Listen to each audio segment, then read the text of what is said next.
मोटी और पतली बहन के पतियों का प्यार। अरे वाह लड्डू, मुझे चाहिए। अरे अरे अरे तारा, मैंने तुझे कितनी बार समझाया है कि शादी वगैरह में तू बस सलाद वगैरह ही खाकर अपना गुजारा किया कर। जरा देख दुल्हन की तरह कितनी फिट और सुंदर है, और एक तू है, खा खा कर तूने अपना ढसरा ही बिगाड़ रखा है। कोई भी लड़की तेरी उम्र में इतनी मोटी नहीं होती।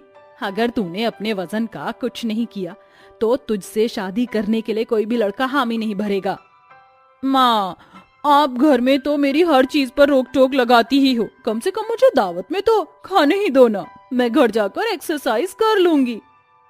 बिल्कुल नहीं, सिर्फ इस लड्डू की खुशबू से ही काम चला ले, तुझे खाने के लिए सिर्फ ये गाजर मूली ही मिलेंगे। और हाँ, एक और बात, अगर मैंने किसी को भी मुझे ये बताते या सुनते हुए देखा कि इन पकवानों के आसपास भी तू भटकी, तो फिर देखना मैं तेरा क्या हाल करूंगी। ठीक है माँ, मैं बस इन मिठाइयों की खुशबू से ही काम चला लूंगी। बेचारी तारा उदास हो गई। वो मोटी थी, जिसकी वजह से उसकी माँ उसे पतली करने के लिए उसके साथ इतनी सख्ती से बर्ताव करती थी। तारा की एक छोटी बहन भी थी, ऐश्वर्या। अरे ऐश्वर्या, तुम तो हमें कुछ खाती हुई दिखाई ही नहीं दे रही हो, ये लो रसगुल्ला खाओ। नहीं शुक्रिया, लेकिन मैं डाइटिंग पर हूँ। डाइटिंग? लेकिन तुम्हें डाइटिंग की क्या जरूरत है, कितनी तो पतली कमर है तुम्हारी। फिर भी ये इतनी शुगर वगैरह मेरी डिक्शनरी में नहीं है। ऐश्वर्या ऐसे बोलती हुई उस लड़की के पास से चली आई। तारा और ऐश्वर्या में जमीन आसमान का अंतर था। एक तरफ ऐश्वर्या थी जो बहुत ही पतली दुबली नाजुक सी लड़की थी, और दूसरी तरफ थी तारा जो ऐश्वर्या से बिल्कुल अलग थी। अरे अरे देखो, ये दोनों बहनें हैं। क्या सच में? अरे एक तो कमसिन कली है और दूसरी भैंस। या कहीं एक फूल है तो दूसरी सांड।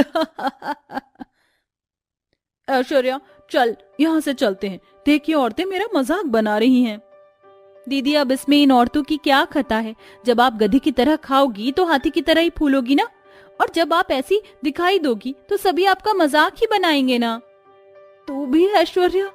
मैं सही ही बोल रही हूँ दीदी, अभी भी समय है, आप भी अपना वजन घटा लो, वरना अभी तो दुनिया ताने दे रही है, कल को आपके ससुराल में भी आपको कोई प्यार नहीं देगा। ऐश्वर्या की बात सुनकर बेचारी तारा हक्का बक्का रह गई।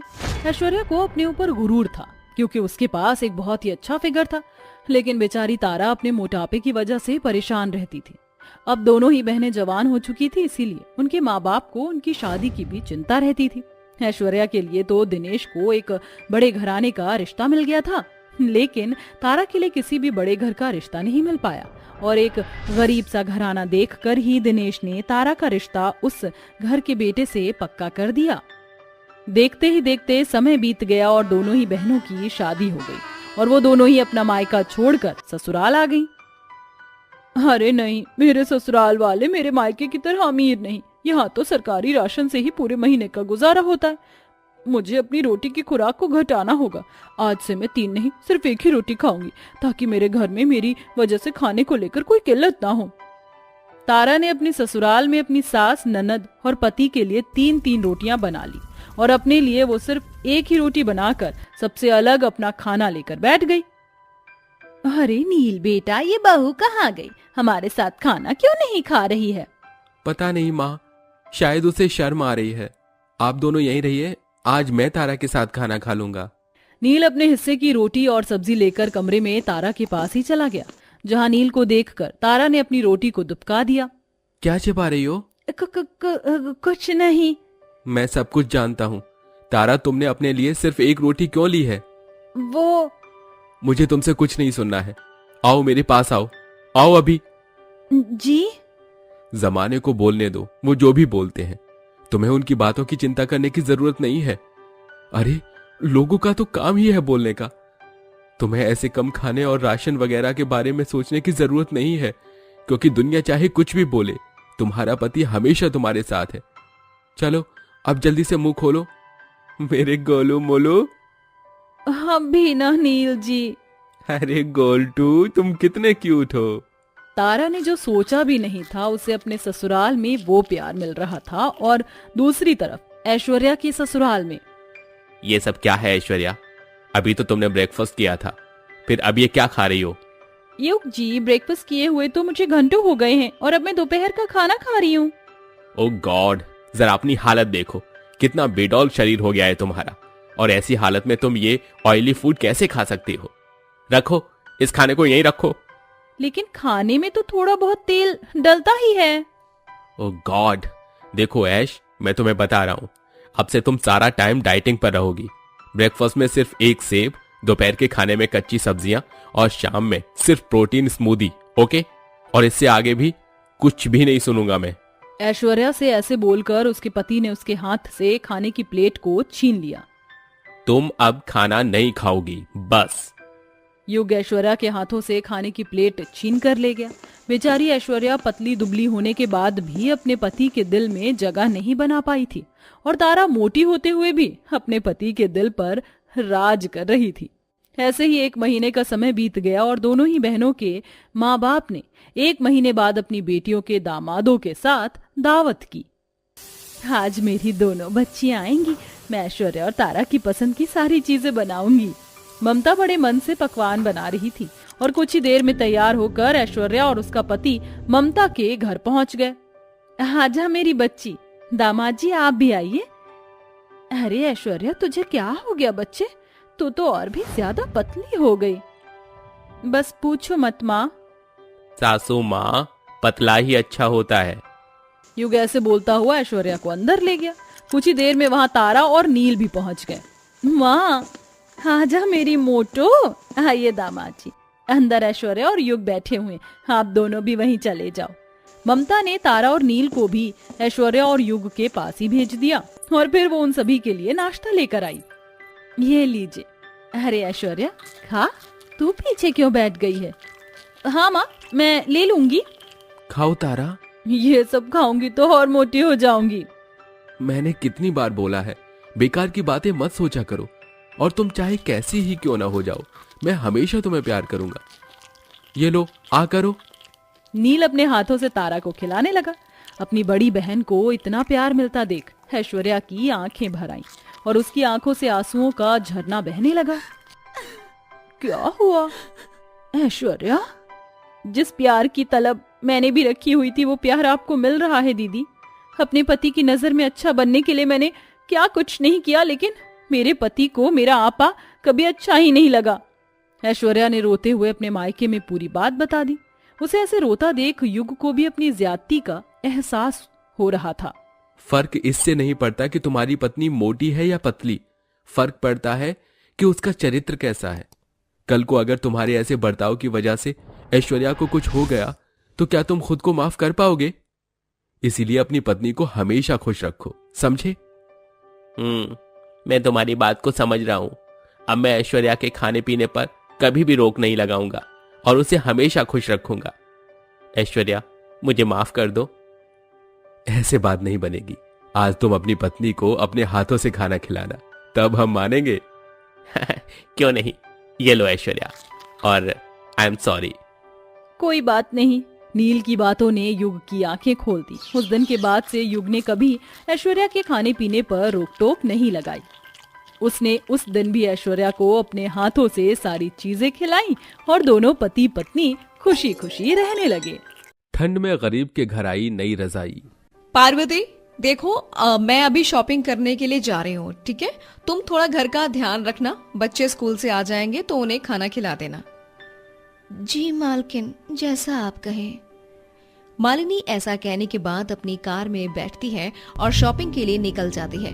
कार में बैठने के बाद उसे याद आता है कि उसने नोट की गड्डी अपने कमरे में यूं ही खुली छोड़ दी थी। अरे ये क्या किया मैंने? ओहो, मैंने तो अपने सारे नोट की गड्डी ऐसे ही खुले में छोड़ दी। अगर किसी ने उठा ली तो? अरे कहीं ये नई वाली नौकरानी पैसे तो नहीं निकाल लेगी। मालिनी ऐसा सोच रही होती है कि तभी उसके दिमाग में ख्याल आता है, इस नौकरानी के घर का एड्रेस तो मुझे पता है, फिर दिक्कत की क्या बात है? मैं इसी प्रकार इसे देख लूंगी कि ये भरोसे लायक है या नहीं। ऐसा सोचकर मालिनी शॉपिंग के लिए निकल जाती है। इसके बाद वो एक बहुत बड़े मॉल में जाती है और वहाँ पर मैनेजर को बहुत सारे कंबल का ऑर्डर देती है। देखिए, आपको पता है ना कि हर साल मैं गरीबों में कंबल और खाना बांटती हूँ। इस बार भी मुझे कंबल और खाना बांटना है। इस बार मुझे कम से कम 1000 कंबल का सेट चाहिए। जैसा आप चाहोगी बिल्कुल वैसा ही होगा।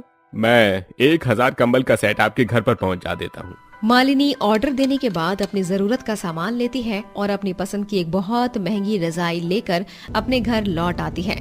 जब पार्वती रजाई देखती है तो उसे अपने बच्चे याद आते हैं। हे भगवान, ठंड तो बढ़ती ही जा रही है और मेरे बच्चे भी बिना रजाई और कंबल के रहते हैं। मुझे तो उनके लिए भी रजाई लेनी थी, लेकिन अभी तो मेरे पास इतने पैसे हैं भी नहीं। अब मैं क्या करूं? पार्वती थोड़ी सी परेशान हो जाती है। इसी के चलते मालिनी जब पार्वती का चेहरा देखती है तो उसे कुछ समझ नहीं आता। क्या हुआ पार्वती, तेरे चेहरे के 12 क्यों बजे हैं? बस ऐसे ही मालकिन, मैंने सारा काम कर दिया है। अब मैं जा रही हूँ। मेरे बच्चे घर में मेरा इंतजार कर रहे होंगे। पार्वती जब घर पर आती है तो उसके बच्चे धूप में आंगन में बैठे हुए उसे नजर आते हैं। दोनों यहाँ पर क्यों बैठे हो तुम? हाँ, घर के अंदर बैठकर पढ़ाई क्यों नहीं कर रहे हो? माँ, अंदर बहुत ठंडा लग रहा है। कम से कम बाहर आंगन में धूप है, इसीलिए हम लोग यहाँ बैठकर काम कर रहे हैं। हाँ माँ, हमारे सभी दोस्तों के पास अच्छे अच्छे स्वेटर हैं और हमारे पास कुछ भी नहीं है, सिर्फ एक चादर है। रात को उसमें भी बहुत ठंड लगती है माँ। परेशान क्यों हो रहे हो तुम? चिंता मत करो, मैं बहुत जल्दी एक रजाई लूंगी और फिर हम उसे गरम गरम ओढ़ेंगे। बहुत आराम से सोएंगे रजाई में। ये सुनकर दोनों बच्चे आराम से धूप में बैठकर पढ़ाई करते रहते हैं। तो वहीं पार्वती चुपचाप घर के अंदर जाती है और खाना बनाने लगती है। तभी राजेश भी काम पर से वापस आ जाता है। क्या बना रही हो? जल्दी से मुझे खाने को दे दो, बहुत जोर से भूख लगी है। आप हाथ मुंह धो लीजिए ना, मैं अभी आपके लिए खाना परोस देती हूँ। पार्वती ऐसा कहकर कुछ ही देर में राजेश को खाना परोस देती है, जिसके बाद वो अपने बच्चों को भी खाना खिलाती है। ऐसे ही देखते शाम हो जाती है और शाम के समय बहुत ज्यादा ठंडी ठंडी हवाएं चलने लगती हैं। दोनों बच्चे घर के अंदर बैठ जाते हैं और वहीं रात का खाना खाने के बाद पार्वती जमीन पर चटाई बिछाकर उस पर बिस्तर लगा देती है और वही फटी पुरानी चादर निकाल लेती है। माँ, इस अकेली चादर में बहुत ठंड लगती है रात को। हाँ माँ, आप नई रजाई कब खरीदोगे माँ? हाँ, मुझे भी पता है कि इस चादर में ठंड लगती होगी, लेकिन जब मेरे दोनों बच्चे मेरे पास होंगे तो उन्हें जरा भी ठंड नहीं लगेगी। चलो तुम दोनों मेरे पास आओ, मैं तुम्हें सुलाता हूँ।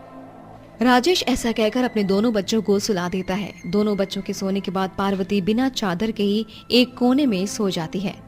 भाग्यवान, इस तरह बिना चादर के रात को सोओगी तो तुम्हारी तबीयत खराब हो जाएगी। थोड़ा सा कोना लेकर चादर के अंदर आ जाओ। ज्यादा मेरे बच्चों को चादर की जरूरत है। आप तो देख ही रहे हो ना, ठंड कितनी ज्यादा बढ़ रही है। इन्हें अब एक रजाई की जरूरत है। मेहनत कर तो रहा हूँ, जैसे ही मालिक मुझे पैसे दे देंगे मैं उनके लिए एक रजाई जरूर ले आऊंगा। राजेश इस तरह खाने के बाद सो जाता है। अगले दिन जब सब सुबह सुबह उठते हैं तो राजेश अपने काम के लिए निकल जाता है। काम पर वो दिन रात मेहनत करता है और शाम होते ही वो अपने मालिक से पैसे मांगता है।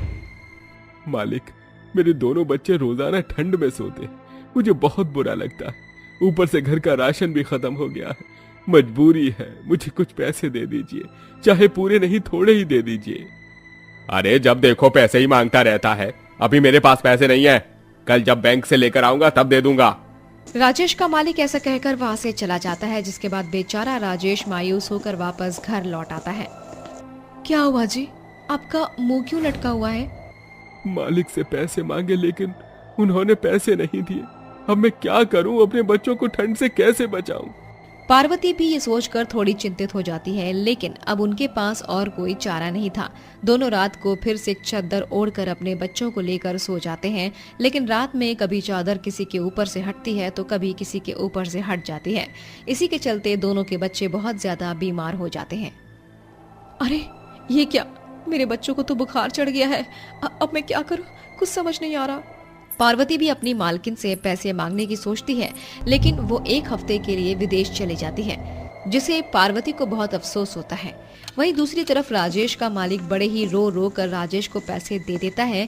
उस दिन राजेश बहुत खुश होता है और रास्ते में आते हुए बस एक ही बात सोच रहा होता है। आज तो मैं बच्चों के लिए रजाई लेकर ही जाऊंगा। मेरे बच्चे ठंड में बीमार हो गए हैं, मैं उन्हें ऐसे नहीं देख सकता। राजेश ऐसा सोचकर अपने घर की तरफ आ रहा होता है, लेकिन रास्ते में एक कार से लड़की का एक्सीडेंट हो जाता है। उसको देखकर सभी लोग वहाँ तमाशा देख रहे होते हैं, लेकिन राजेश से उसकी हालत देखी नहीं जाती। वो उसे फौरन उठाता है और वहाँ से अस्पताल ले जाता है, जहाँ वो अपने पैसों से उस लड़की का इलाज करवाता है। डॉक्टर साहब, इस बच्ची को कुछ नहीं होना चाहिए, आप इसका अच्छे से इलाज कीजिए, मैं पैसे दूंगा। अपने बच्चों के बारे में ना सोचकर वो सारे पैसे उस लड़की के इलाज में लगा देता है और वापस घर लौट आता है। उसका मुरझाया हुआ चेहरा देखकर उसकी पत्नी और उसके बच्चे सब समझ जाते हैं, जिसके चलते कोई भी उसे कुछ कहता नहीं है। बच्चों, कुछ दिन और सही, भगवान और कितना ही हमारे ऊपर जुल्म कर सकता है, उसे कभी न कभी तो हमारे ऊपर तरस आ ही जाएगा। राजेश ऐसा अपने बच्चों से कहकर उन्हें चटाई पर लेटा देता है और उन्हें चादर उड़ाकर सुला देता है। दोनों बच्चे और दोनों मियाँ बीवी ठंड से कपकपाते रहते हैं। वहीं खिड़की से एक आदमी उन्हें इस तरह देखता है और तुरंत उनके घर का दरवाजा खटखटाता है। अरे, अब इस समय कौन आया होगा? चलो मैं देखता हूँ। तुम लेटी रहो पार्वती। जैसे ही दरवाजा खुलता है, वहाँ एक बहुत ही अमीर आदमी एक रजाई, कुछ कपड़े और कुछ खाने के सामान को लेकर साथ में खड़ा होता है। मुश्किल से मिला है मुझे आपका घर। मुझे यकीन नहीं होता आज भी लोगों के अंदर इंसानियत बाकी है। आपने जो मेरी बेटी के लिए किया शायद कोई कभी नहीं करता, और मेरी बेटी वहीं तड़प तड़प कर मर जाती। लेकिन आज आपकी वजह से मेरी बच्ची जीवित है और सांस ले रही है। मैं आपका शुक्रिया अदा करने आया हूँ। ये रजाई, ये गर्म कपड़े और खाने का कुछ सामान लाया हूँ, इसे स्वीकार कर लीजिए। रजाई देखते ही राजेश बहुत खुश होता है। उसे नहीं पता था कि उसके किए अच्छे कर्मों का फल उसे इस प्रकार मिलेगा। वो सारा सामान स्वीकारता है और उस रात वो अपने दोनों बच्चों को लेकर पत्नी के साथ और खुद रजाई ओढ़कर सोता है। इस प्रकार अब उनके पास एक खुद की रजाई होती है और वो ठंड में चैन की नींद सोते हैं।